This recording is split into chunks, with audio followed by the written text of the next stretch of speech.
कहिलेकाहीँ जीवनको भिडबाट टाढा प्रकृतिले आफ्नो कोखमा लुकेका रत्नहरू हामीलाई भेट्न दिन्छ। त्यस्तै एक अमूल्य रत्न हो सुम्निमा झरना। आउनुहोस् आज हामी यसै जादुमाया यात्रामा हिँड्न लागेका छौँ। रायगाउँ पुग्नुभन्दा अगाडि ठुलो ढुङ्गा रहेछ है। आज चाहिँ ठ्याक्कै मुखको छेउमा भयो। ओ तर ठुलो गाडी चाहिँ जाँदैन रहेछ। यो झरना मकालु गाउँपालिका वडा नम्बर 5 खोकताक गाउँ नजिकै रहेको छ।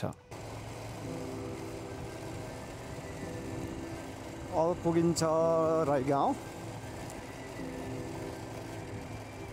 नुम बजार एरियाभित्र टिपिकल राईहरूको याम्फूहरूको अझै पनि सोसाइटी हेर्नको लागि चाहिँ यो रायगाउँ आउनुपर्छ। अझै पनि यो रायगाउँमा चाहिँ राईहरूको स्पेसल स्वाद चाहिँ हटाएको छैन कि। संस्कृति त आफ्नै ठाउँमा छ, अझै पनि चालचलन चाहिँ ठ्याक्कै त्यस्तै छ।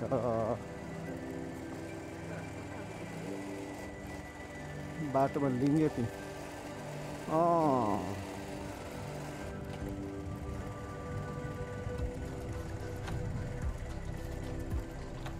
बाटो त कस्तो छ। यो रायगाउँ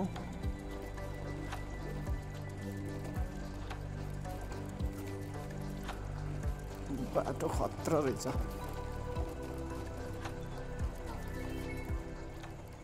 सुम्निमा भेट्नको लागि यात्रा आफै एउटा साहसिक कथा हो। मकालु गाउँपालिका नुम बजार कोशी हाइवेमा सिंहेश्वरी माध्यमिक विद्यालय नजिक पूर्वतिर छुट्टिएको कृषि सडकलाई पछ्याउन थाल्दछौँ।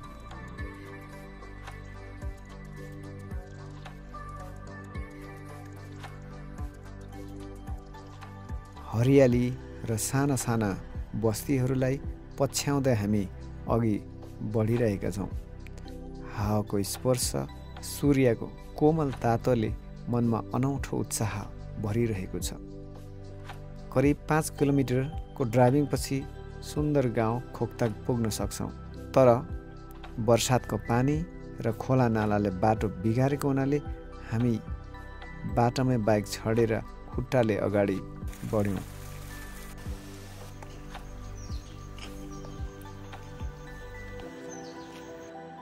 यो खोलालाई नुमखोवा नामले चिनिन्छ, तर अहिले खोकताक खोला नामले पनि चिन्न थालिएको छ। सुम्निमा झरना चाहिँ नेगुवा खोलामा पर्दछ। अहिले खोकताकतिरको बाटोमा हिँड्न थालेको छौँ। बाटो राम्रो छ है, एकदम यतिको यो चाहिँ सुधार्नु छ पारी। यो समय चाहिँ धेरै राम्रो हुन्छ। अहिले चाहिँ अलिक गाह्रो रहेछ, बाइक ल्याउन सकिनँ मैले चाहिँ। हामी खोकताकमा आइपुग्यौँ। School and रायगाउँ।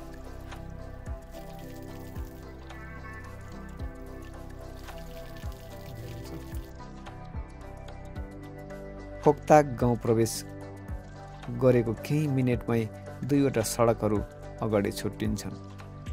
धेरै खुट्टाले थोरै सवारी साधनमा जाने रहरमा हुनुहुन्छ भने दाहिने तर्फको सडक पछ्याउनुहोस्। धेरै सवारी साधनमा जाने वा थोरै मात्रै खुट्टाले हिँड्ने विचार छ भने पुरै सडक पछ्याउनुहोस्।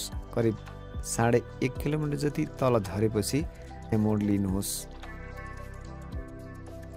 देख्नुहुन्छ यो बाटो खुट्टाले हिँड्ने बाटो रहेछ यो। हामीले चाहिँ खुट्टाले नै अगाडि बढ्ने विचार गऱ्यौँ र अगाडि बढ्यौँ। खुट्टाले हिँड्ने बाटोमा चाहिँ करिब 30 देखि 45 मिनटसम्म लाग्ने अनुमान गऱ्यौँ। अलैँची कुन यो र यो भएर हो जोडी घर? ए यो तल्लो चाहिँ हो, नजिक नजिक रहेछ है, ठुल्ठुला घरहरू। ए एउटैमा बारेर बसेको यो जोडी घर भनेर नाम प्रख्यात ठाउँ जोडी घर भने चाहिँ ठ्याक्कै यहाँ आइपुग्छ सेती पोखरी टोल विकास संस्थाको अफिस पनि यहाँ रहेछ तल झर्न जाने बाटै हो त हो केटा नमस्कार नमस्कार यहाँदेखि चाहिँ यस्तो बाटो नि रहेछ यहाँबाट उकालो नजाने अथवा रोड नपर्छ भने अब घुम्दै माथि पोखरीतिर जान्छ तपाईँ टर्न लेफ्ट यसलाई मैले लिएर आउँदैन थिएँ यसले मैले चाहिँ यो बाटो थाहा थिएन कि गाइड मात्रै ल्याएको हो होइन अनि यो मेरै बाइकको पछाडि बस्छ मेरै भान्सामा मेरै थालको भात पनि खान्छ होइन तर बाटो चाहिँ मेरोभन्दा अलिकति जान्दो रहेछ कहिले गएको थिइनँ म पहिला एकचोटि गएको र देखाउन लगाएको अनि मात्रै चान्स पाएको नभएदेखि चाहिँ म एक्लै आउने विचारमा थियो कि यदि तपाईँ पनि एक्लै आउँदै हुनुहुन्छ वा समयमा आउनुहुन्छ भने मैले देखाएको बाटो चाहिँ अलि पढ नछोड्नु होला अर्ग्यानिक बाटो रहेछ है सानो बाटो अब पानी पऱ्यो भने चाहिँ तपाईँ हिँड्न सक्नुहुन्न एकदमै गाह्रो रहेछ समयमा आउँदा ठिक होला एउटा चौतारा रहेछ पृष्ठभूमिमा सानो देखिन्छ के ल्याउनु भयो दाउरा खतरा ऊ पर जा उसमा गएको आउनु न यो त मोबाइल फोन एउटा कुखुरामा पनि दुँडे भयो कि फाट्याङ्ग्रासम्म र दबाई दिनु भनेको होइन यो दबाई हुन्छ त यो हुन्छ फाट्याङ्ग्राले पनि हुन्छ त्यहाँदेखि यो त्यसरी माकुराले पनि हुन्छ ए कुखुरालाई दबाई माकुरा सिस्नुको जरा ए हो कसरी बजाएर त मोबाइल बजाइदिउँ त बजाइदियो कसरी बाँध्ने रहेछ त यस्तो बज्छ नि अब एकछिन है त लु राखिहाल्नु न त्यो के यो गोजमा बोकेर मेरो कुखुरामा उसलाई दिनु जाने एक लु हालिहाल्नु त कुखुरामा अनि म बजाएर देखाइदिन्छु ल हेर्नु ल तपाईँ राई हो म ए कहिले आउनु भयो म आज यहाँको नुममा बस्छु नुममा बस्छ के घरै नुममा ए जाति भयो ल यहाँ हेर्नु यो जङ्गलको बाटो आफैमा एउटा ध्यान हो हावामा रुखहरूको सुगन्ध छ Here you can see the beauty of Sumnima झरना अगाडि बढ्दै जाँदा झरनाको दूरको स्वर हाम्रो लागि मार्गदर्शक बन्दैछ हरेक चरणसँगै हामी सहरको कोलाहलबाट टाढा शान्तिको केन्द्रमा पुग्दैछौँ सुन्नुभयो त्यो सङ्गीत यो नै झरनाको आवाज हो र हेर्नुहोस् अगाडि त्यो के हो छाँगा पुग्ने बेलामा चाहिँ बाटो चाहिँ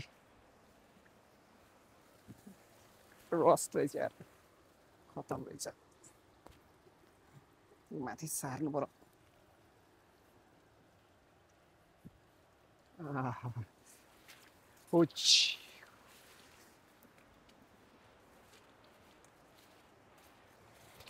बाटै लगभग छैन रहेछ नि यस्तो बाटो हिँड्नुपर्ने रहेछ है बी केयरफुल यसै अनुसारको तयारी गर्नुहोस् है आउनुहुन्छ भने चाहिँ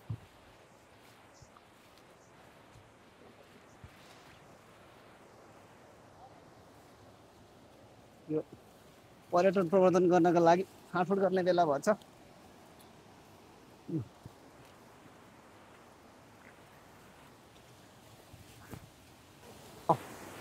नेगुवा खोला हो उत्तर वाहिनी नदी है यो पनि उत्तर बगेको छ नेगुवा खोलाको बिचमा छु ठ्याक्कै यो चाहिँ उत्तर वाहिनी नदी हो अब थुप्रै होला नि तीमध्ये पहिचान नभएको खोला उत्तर बग्ने नदी यो नेगुवा र निम्फा खोला पर्यो अहिले म ठ्याक्कै पूर्वतिर फर्केको छु पूर्वतिर फर्किँदाखेरि जता देब्रे पर्छ त्यतै उत्तर, जता दाहिने खोल्छ त्यो दक्षिण भन्छ। अहिले ठ्याक्कै हेर्दाखेरि यतापट्टि खोला बगिरहेको छ होइन, यता खोला बगिरहेछ, ठ्याक्कै उत्तर वाहिनी नदी हो है। यता यता दक्षिणबाट आएर पूर्वमा आएको छ भने, फेरि दक्षिण गएको छ भने हामीले हेर्ने सुम्निमा झर्ना चाहिँ ठ्याक्कै अगाडि पूर्वतिर, उत्तर पूर्वतिर। अनि टाइम भिजेको रहेछ, मतलब घामै झुल्कारिन्छ क्या। अहिले समय 12:30 भइसकेको छ, यति चिप्लो जस्तो रहेछ है। यो झरनाको वास्तविक नाम छाँगाथाप्ला हो। सुम्निमा नामाकरण कसले र कहिले गरेको हो त्यसको एक्ज्याक्ट तथ्य भने भेटिँदैन, तर अहिले यसलाई सुम्निमा नामले परिचित छ।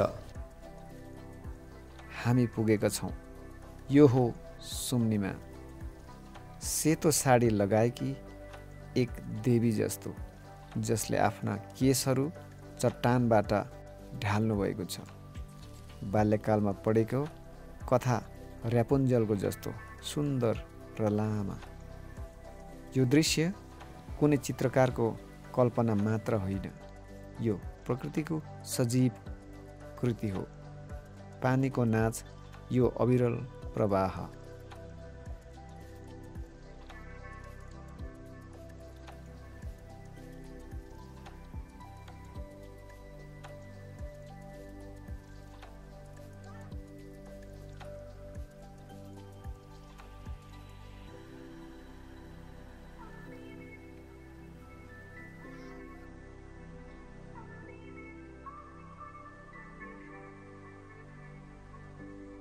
यहाँ बस्दा यसको शक्ति र शान्ति दुवैले हामीलाई घेर्छ।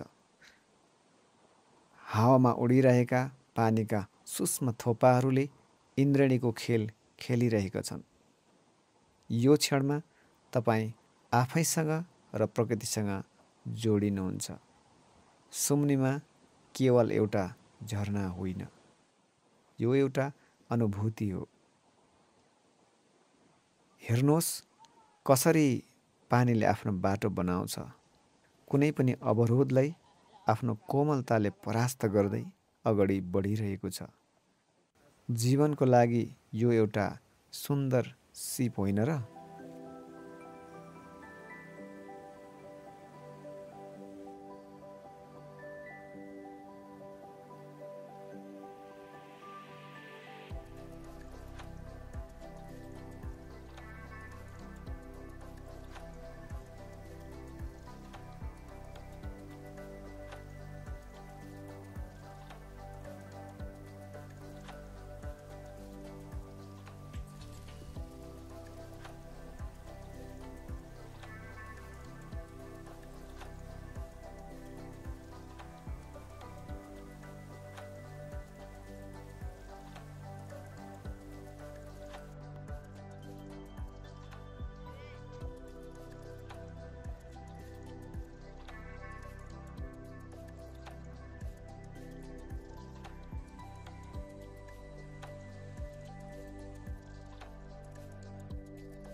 आजको यो भिडियो रूपी यात्रामा तपाईँ हामी सबैले के सिक्न सक्छौँ भने सुन्दरताको लागि सङ्घर्ष गर्नुपर्छ र त्यो सुन्दरता हाम्रो वरिपरि नै छ।